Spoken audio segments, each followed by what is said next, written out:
Yeah, the human trafficking, it's a huge issue in Wisconsin. It is. And a lot of people aren't aware of that. That's something that I can recall even when I worked for the city and talking with our police chief at the time.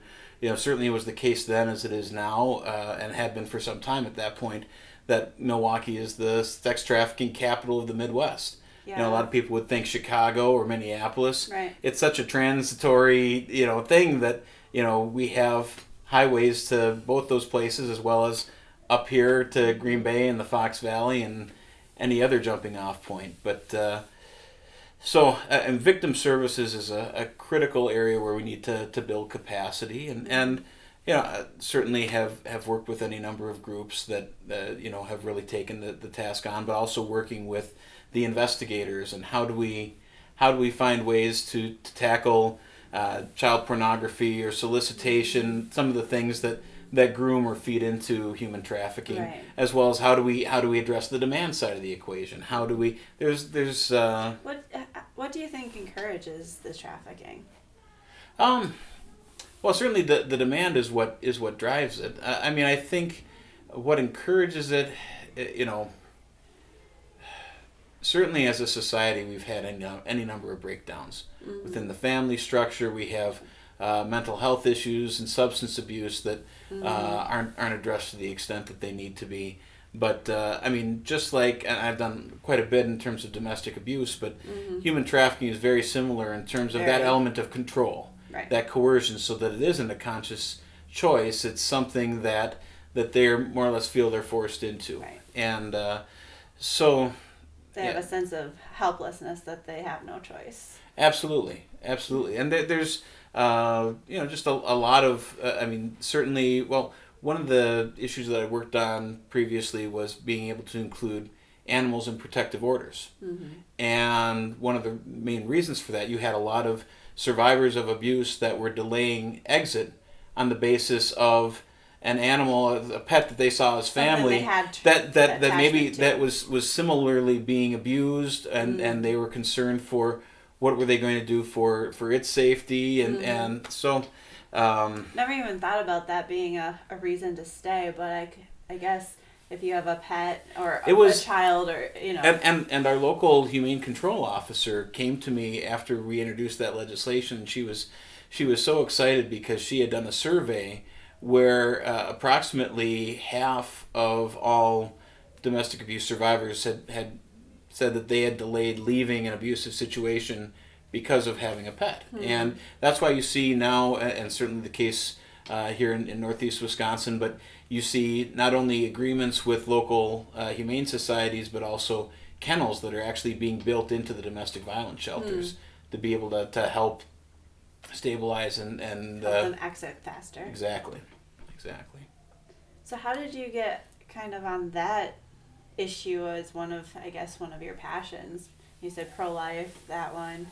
How did you get? Well, I take on a lot of issues, but I think a lot of it is just kind of listening to people. I'm always kind of asking the questions of, what could we be doing differently? Where is government getting in the way of doing the right thing, or what isn't making common sense, or just what are the emerging issues that right now we're not being as responsive to as we can? And so I certainly have a lot of friends in law enforcement that have reached out to me with, in some cases, people outside of my immediate area. One of the benefits of being successful legislatively is that you tend to get a reputation as somebody who gets things done and is working, so that you basically get more good ideas, because people say, well, I was maybe talking to my other legislators from the area, but nobody did anything on this, or and then we get something done, and sometimes it comes from tragedy. It comes from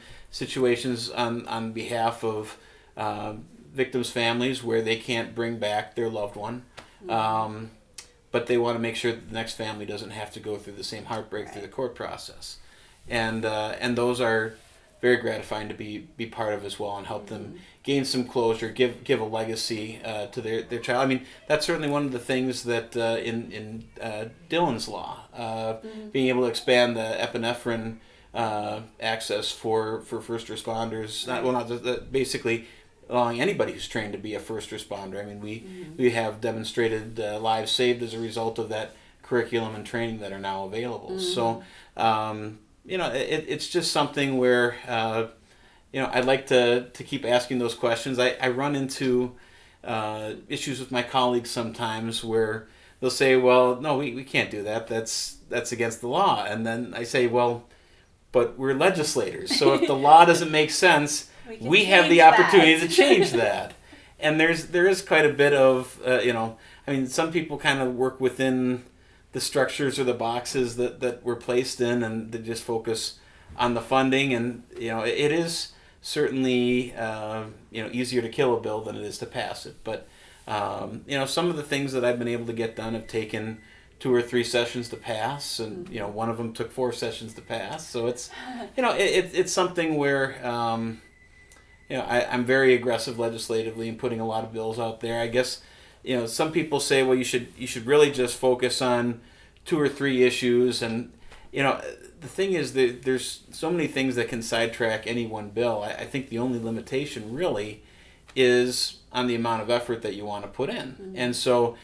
It is possible to walk and chew gum at the same time, to have a lot of balls up in the air if you're putting in the effort to move them as far as they're able to go. Right. And there are bills before that I have had to put in somebody else's name in order to get them passed and move through the process. That's one thing I said we should do anonymous bill submission, so then the best bill is what's selected, not based on who it's connected to. Sure.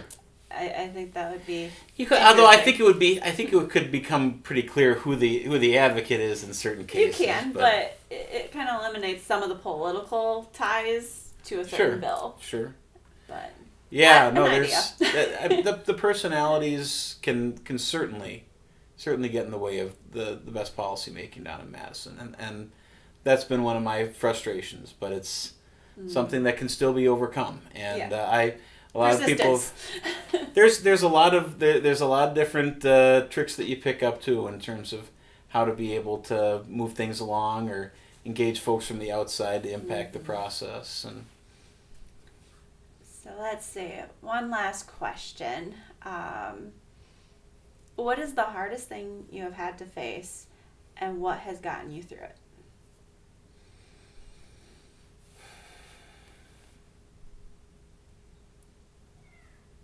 Now, this can be for anything. Yeah. Boy. There have been any number of challenges that, I don't know if I would say more so in terms of, really there are 3 main ones legislatively. One was redistricting, and another was when I moved forward on some legislation that leadership didn't want me to, and then also pushed some pro-life legislation.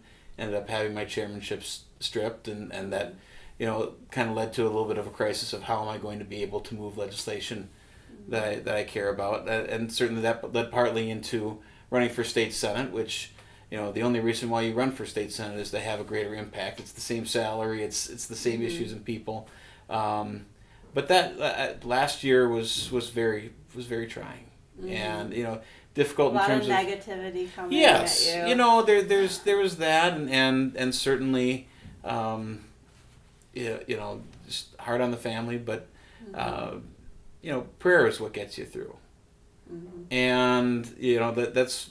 One of the things when you have long drives, to Madison or to events around the district, it's a large district for me now. I go all the way up to the tip of Door County and just north of Manitowoc and over in the Appleton area. I've got, part of the valley where, and sometimes you have to drive just outside of those areas too. And there's enough time in the car where you just turn off the radio, tune everything else out, or maybe you listen to Christian radio, you find something that speaks to you, but you have time to just kind of have those quiet conversations, and it helps hold yourself accountable. It helps for introspection and reflection, and I guess I've always looked at it as if God's done with me in politics or what I'm doing, He'll let me know. And there will be, again, you're not necessarily going to understand at the time why things are happening a certain way.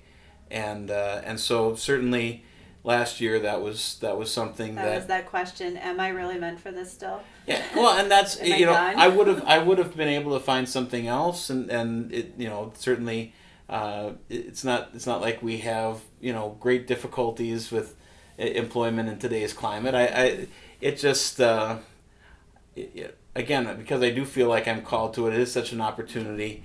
It would have been maybe difficult to accept, but you have to move on if that's the case. Obviously, I'm still supposed to be here and you doing still this, were elected, so. But it's something that I appreciate the opportunity, and just knowing that He has a plan. And His Certainly ways are does. above our ways, and I so never expected I'd be doing this podcast. I guess I just look at it as, and again, I'd never thought that I would run for elected office. I was the kid that scripted out my telephone conversations. I was so shy, and to get to a point now where I have like monthly radio shows where anybody can call up and ask me any question on any subject, and I better have an answer for them or be able to explain why. And it's been. You never know what He's going to do with you. I'm still, I still have quite a bit of anxiety doing this or anything that's a larger interaction. I'm still not the most comfortable public speaker, but I've become more comfortable with it. And He gets to be your voice.